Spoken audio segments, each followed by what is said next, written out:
Hello guys, আসসালামু আলাইকুম। Welcome to my another blog. Tamanna blogger থেকে আমি মিথিলা ফারজানা। আজকে মূলত চলে এসেছি দড়িকান্দি রূপগঞ্জ নারায়ণগঞ্জের কৃষি ও কুটির শিল্প পণ্য মেলায়।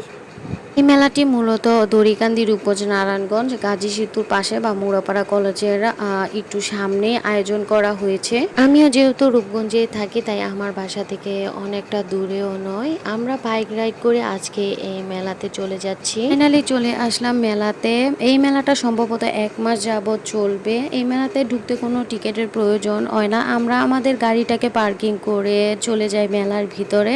মেলার ভিতরে গিয়ে দেখতে পাই বিভিন্ন রকম কুকারিজ আইটেমের দোকান, বিভিন্ন রকমের স্ট্রিট ফুড, বাচ্চাদের জন্য বিভিন্ন রকমের রাইড, যেমন নাগরদোলা, তারপর হচ্ছে বাইক রাইডিং, ড্রাগন রাইড, তারপর হচ্ছে বিভিন্ন বাচ্চাদের জন্য অনেক রকমের রাইড এসেছে এবং বিভিন্ন ধরনের কুকারিজ আইটেমের দোকান থেকে শুরু করে ফুলের দোকান, মিষ্টির দোকান সব কিছুই বসেছে। আর এই মেলাতে সব কিছুই একদম রিজনাল প্রাইসেই বিক্রি করা হচ্ছিল।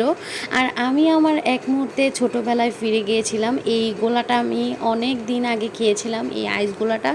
আমরা দুজনে এটা ট্রাই করলাম, কিন্তু ট্রাই করার পরে আমরা দেখতে পেলাম আমাদের কাছে একটুও ভালো লাগেনি। আগের মতো আর স্বাদটা পাওয়া যায় না। আমার কাছে ভালো লাগেনি তো কী হয়েছে, আপনাদের কাছে অবশ্যই ভালো লাগবে। কিন্তু এটা হচ্ছে স্মৃতিচারণ, যেটা ছোটোবেলাকে একদম আমাকে মনে করিয়ে দিয়েছিল। এই ছোটোবেলা অনেক খেতাম, এখন আর খুঁজে পাই না।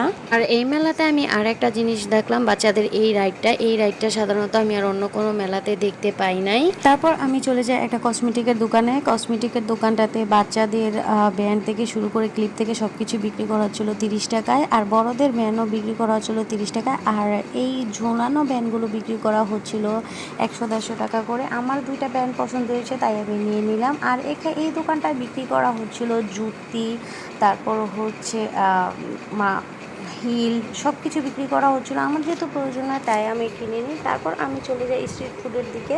আজকে আমার একদমই ইচ্ছে করেনি স্ট্রিট ফুড খাওয়ার। বসেছিল একটা চুড়ির দোকান, আর চুড়ি তো বোঝেনি মেয়েদের একদমই ইমোশন।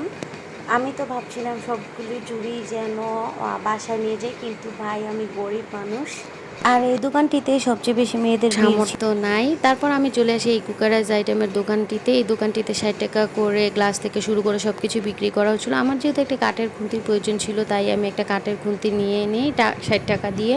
তারপর আমি চলে আসি এই ফুলের দোকানটিতে। ফুলের দোকানটি দেখে তো আমার একদম মন ভালো হয়ে যায়।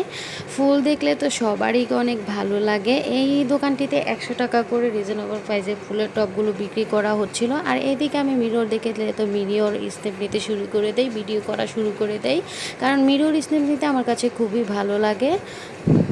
তারপর আমি বাচ্চাদের এই রাইডটি দেখতে পাই। এই রাইডটির নাম কি আপনারা অবশ্যই কমেন্টে জানাবেন। আমি মেলায় ঘুরতে ঘুরতে এই দোকানটা দেখতে পাই। এই দোকানটাতে আসলে কি আমি নিজেই জানি না, আপনারা জানলে অবশ্যই কমেন্টে জানাবেন। কিন্তু দোকানটা দেখে আমার কাছে খুবই ভালো লেগেছিল। তারপর এই মেলাতে একটা মিষ্টির দোকান বসেছিল। এই মিষ্টির দোকানে মুরগি, বাতাসা, নিমকি, মনাকা, তারপর হচ্ছে মিষ্টি নিমকি, নাড়ু সব কিছুই বিক্রি করছিল। আমার যেহেতু জিলাপি ভালো লাগে, তাই আমি জিলাপি কিনে নিলাম, কারণ গরম গরম জিলাপি খেতে আমার কাছে ভালোই লাগে। আপনাদের কার কাছে ভালো লাগে অবশ্যই কমেন্ট করে জানাবেন। মোট কথা, আপনারা এই মেলাতে ঘরের জিনিসপত্র থেকে শুরু করে বাচ্চাদের বিনোদন, বাঙালি হিসেবে মেলা যেহেতু আমাদের ঐতিহ্য বহন করে, আর এটা রূপগঞ্জের একটা ঐতিহ্যবাহী মেলা। আপনারা অবশ্যই একবার আসবেন, ঘুরে যাবেন, আপনাদের কাছে খুবই ভালো লাগবে। আজকের মতো দিনটি আমার খুবই ভালোই কেটেছে। আর বাড়ি ফেরার পথে শীতলক্ষা নদীর পাড়ের আকাশের ভিউটা দেখে তো আমার মনটা আরও ভালো হয়ে গেল। আজকের মতো বিদায় নিচ্ছি এখানেই। আল্লাহ হাফেজ।